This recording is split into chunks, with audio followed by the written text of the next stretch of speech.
Iya, langsung saja pemirsa kita ajak Anda untuk membahas mengenai tadi malam kualifikasi Piala Dunia 2026 antara Indonesia versus Arab Saudi. Sudah bergabung bersama kami melalui Zoom. Ada Mas Budi Setiawan, founder Football Institute. Selamat pagi Mas Budi. Selamat pagi Mbak Siha, selamat pagi Mas Alfat.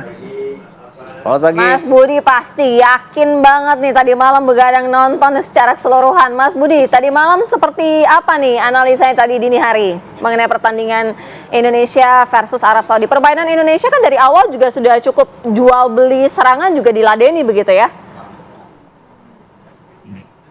Ya, jadi pertandingan semalam itu kalau kita ringkas dari sebuah kata-kata atau kalimat adalah fantastis, paten, luar biasa, top lah King Indo semalam. King Indo bos. Mantap. King Indo ini bos. Oke.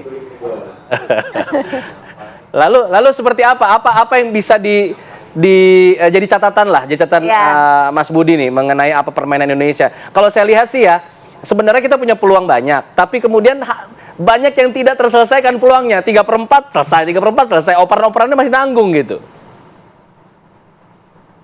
Ya, jadi kalau kita menonton pertandingan semalam itu, kita menjadi bagian yang seperti naik roller coaster.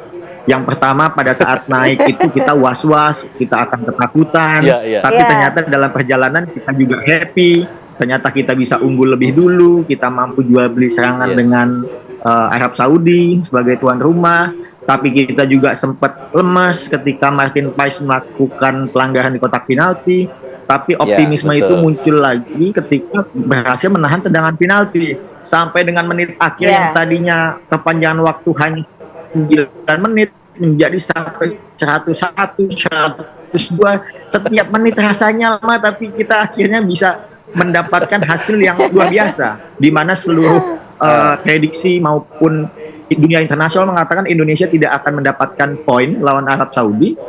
Ternyata kita bisa mendapatkan poin, dan ini sangat luar biasa. Jadi ketika saya membaca banyak headline media Indonesia hanya menahan imbang 1-1, wah ini diksinya salah ini. Indonesia berhasil mendapatkan poin 1 di Arab.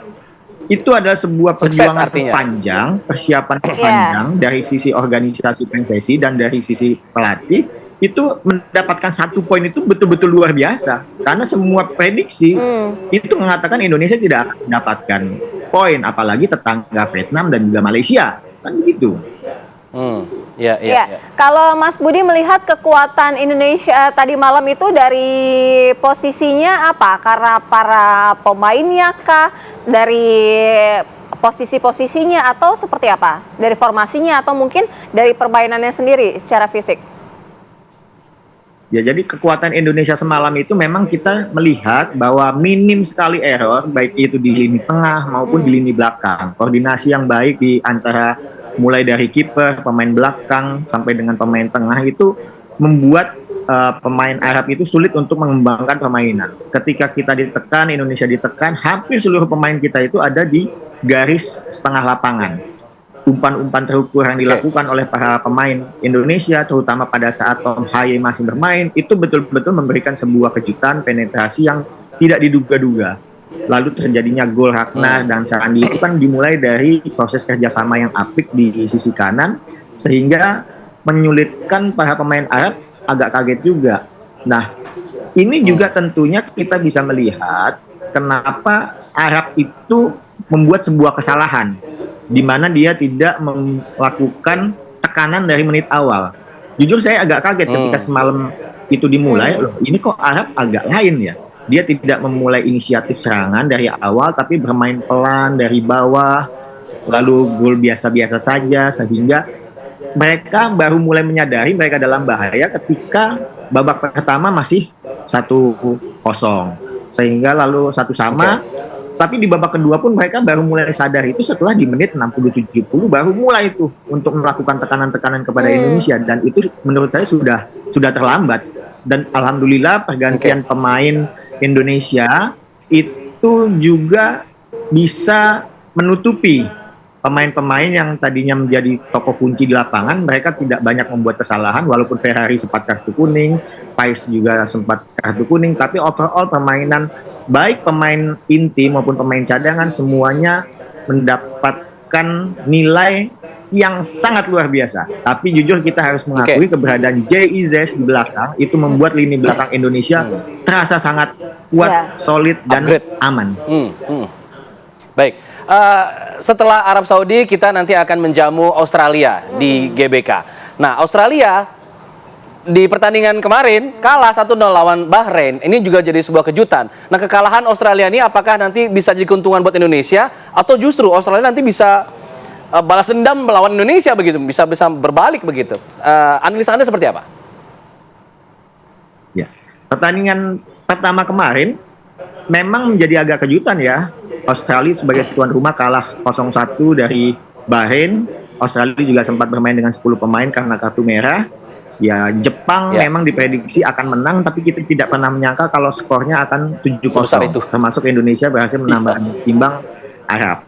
Nah, pertandingan selanjutnya di tanggal 10 Indonesia melawan Australia, tentu posisi Indonesia ini ada di atas angin karena berhasil mendapatkan 1 poin dari pertandingan away. Ini pasti seluruh energi maupun animo masyarakat ini mengharapkan hasil yang lebih gitu.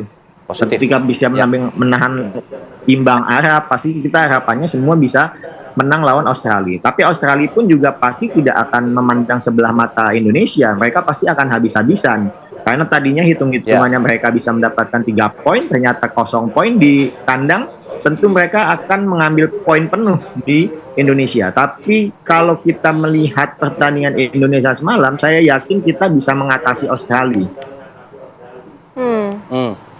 Nah, tapi kalau misalnya prediksi dari Mas Budi sendiri ya, kira-kira dalam pertandingan nanti akan melawan Australia, kita akan seperti apa nih? Jual beli serangan atau lebih menekankan kepada pertahanan gitu? Ya, sepertinya STY akan berhati-hati ya. Karena tadinya memang posisi kita itu adalah kuda hitam yang tidak pernah dibayangkan bisa mengambil poin lah untuk mengambil kemenangan dalam setiap pertandingan. Dan pola yang dilakukan oleh STY ini ya mungkin perlu dipertahankan di pertandingan selanjutnya melawan Australia. Walaupun Indonesia akan berinisiatif untuk menyerang, tapi mungkin tidak akan secara frontal jual beli serangan dengan Australia. Karena Australia juga pasti akan melakukan hal yang sama juga. Jujur dengan pertahanan semalam di timnas kita, lalu lini tengah kita, justru di lini depan ini menjadi PR juga karena kalau kita lihat semalam kan yang mencetak gol itu bukan pemain depan kita tapi Sandy Walsh setelah memanfaatkan deflected dari tendangan Ragnar. Ya, tentunya ini menjadi PR bahwa kita belum bisa memanfaatkan beberapa peluang-peluang emas yang sudah dilalui melalui komposisi skema permainan. Pemain depan kita masih belum bisa menunjukkan ketajaman itu. Rafael Struijk bermain gemilang sebagai destroyer tapi belum bisa menciptakan tendangan ke arah gawang. Ya. Baik. Ya. Baik. Mas Budi, kalau berbicara mengenai pertandingan tadi malam, pemain ini Indonesia sangat luar biasa ya, permainannya bagus. Tapi man of the match-nya siapa, Mas Budi? Kalau menurut saya ya, saya ada pemain-pemain yang menonjol di setiap lini. Ya tentu di kiper Martin Paes itu menjadi bintang. Lalu di belakang ada JIZ, di tengah Ivar ya. Ivar memang tidak terlalu kelihatan, tapi itu posisinya sangat sentral sekali. Dan di depan ya Ragnar. Tapi overall keseluruhan keputusan timnas Indonesia maupun Sintayong menunjuk JIZ sebagai kapten itu adalah keputusan yang sangat tepat. Dengan pengalaman dia kalau kata netizen Bang Jayadi, JIZ itu dikasih julukan Bang Jayadi sebagai kelasnya Serie A. Baik. Terima kasih Mas Budi Setiawan sudah memberikan analisanya. Kita harapkan nanti hasil positif terus bergulir untuk Indonesia melawan Australia nanti di GBK. Terima kasih Mas Budi. Terima kasih Mas Fuad. Baik. Kita jeda dulu pemirsa, nanti kita akan kembali pantau mengenai aktivitas dari Paus Fransiskus yang hari ini rencananya akan beralih ke negara lain, kalau tidak salah ke Papua Nugini ya. Nanti kita akan coba pantau bagaimana aktivitasnya pada pagi hari ini. Usai jeda, tetap di sini Apa Kabar Indonesia Pagi.